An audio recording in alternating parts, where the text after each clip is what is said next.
Hello，小小，我係李 Sir。咁呢條片咧就係講中四嘅第二課書 example 2.14啦。咁呢個 example 咧係好重要噶，因為咧呢個我哋學習點樣去揾 equation of perpendicular bisector 咧，係會去到中五咧會有一個叫 locus 嘅課題裏邊咧都會要揾嘅，所以咧我哋而家已經學緊咧點樣去揾將來嘅嘢啦。咁首先我哋要解釋下咩叫 perpendicular bisector 先啦。咁我哋逢親 perpendicular bisector， 佢一定會指明係邊個 segment 嘅。咁而家個 segment 咧就叫 joining A and B， 咁即係 segment AB 啦。咁咩係 segment AB 咧？我哋睇下邊幅圖 ，A 同 B 就已經 mark 咗落去個 coordinate plan 裏邊啦。咁 AB segment 嘅意思即係個線段，佢哋係唔會延長嘅。即係呢度咧係唔會延長出去嘅，唔會嘅呢個 segment。咁呢個線段裏邊會有一個長度，當佢分開一半，一半我哋叫啱啱好一半咧，就叫做 bisect 啦，就叫 bisect， 我哋叫 bisector。而呢條 perpendicular 就係咧，佢有條線穿過呢一個 AB 中間嘅位置，而且係直角，就叫 bisector。即係舉個例，我哋用個反例啦。假設 AB 呢個 segment， 我有一條線。係啱啱好穿過呢一個 midpoint 當翻呢個 AB 先啦。但係條線咧，佢唔係 perpendicular 嘅，即係呢隻角咧並不是90度的話咧，咁佢就唔係 bisector， 佢就唔係 perpendicular bisector， 佢只係 bisect 啫，得唔得？佢只係個 bisect， 所以咧一定要 perpendicular 兩樣嘢加埋。咁所以喺我哋揾個 equation of perpendicular bisector 嘅時候咧，都要有一個90度嘅元素，即係垂直啦。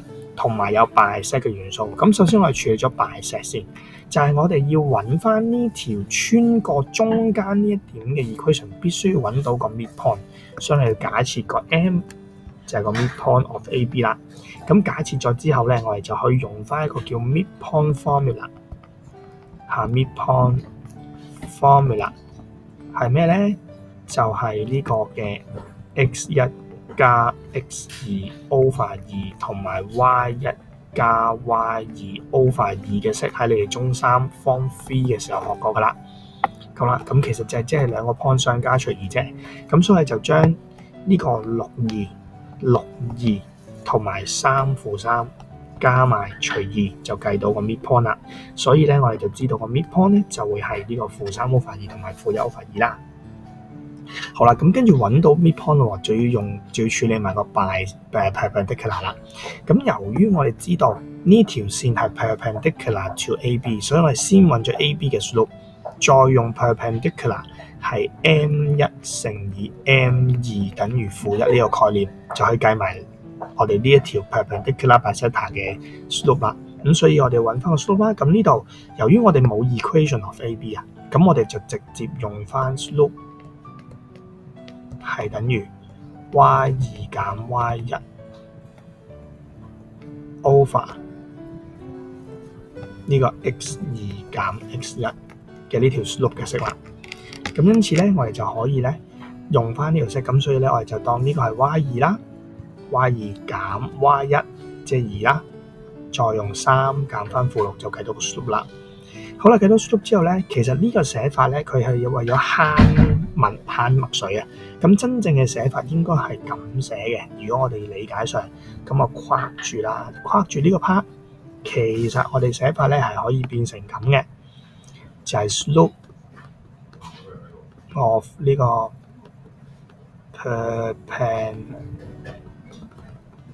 perpendicular bisector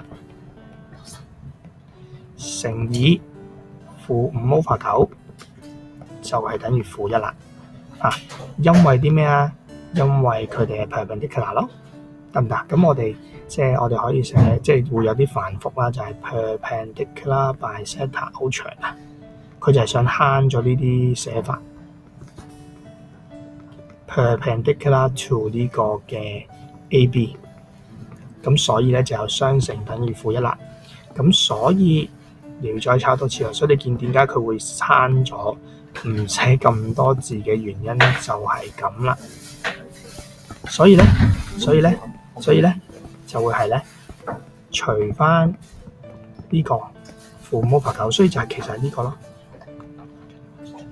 所以就係呢個咯。所以咧你會記到咧就係9/5啦，得唔得 ？OK， 其實就係慳咗，所以你可以直接就寫呢一句，即係呢一步咯，就可以慳咗啦。好啦，而家我哋有咗呢個 midpoint 計咗係-3/2同埋1/1，又有咗呢個 slope 啦，就係9/5，我哋可以用 point slope form 啦，用翻 y 減 y1/x 減 x1 等於翻個 slope， 咁就可以計翻啦。咁所以乘過去對面啦，呢個乘過嚟啦，呢個乘過嚟啦，咁就會出到呢一個。咁你記住全式乘2，所以呢個乘2變10，呢個乘2變5，呢個乘2 18，呢個乘2就係27。咁移晒過去，其實咧仲要全式移晒過去，調翻個位啦。咁調翻個位之後咧，就應該係呢個0就等於18x 減10y 就加22。咁因為呢個係未 simplify 嘛，所以全式除2就變成9x 減5y 加11等於0啦。咁成條嘅 perpendicular bisector 嘅 equation 就係咁揾啦。希望大家睇完短片，重溫再重溫，理解清楚個成個流程啦。記住先揾 midpoint， 再揾 slope， 再 perpendicular， 再揾 point slope form。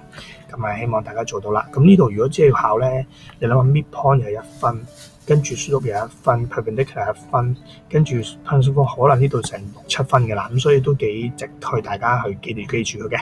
咁短片就去到呢度啦，拜拜。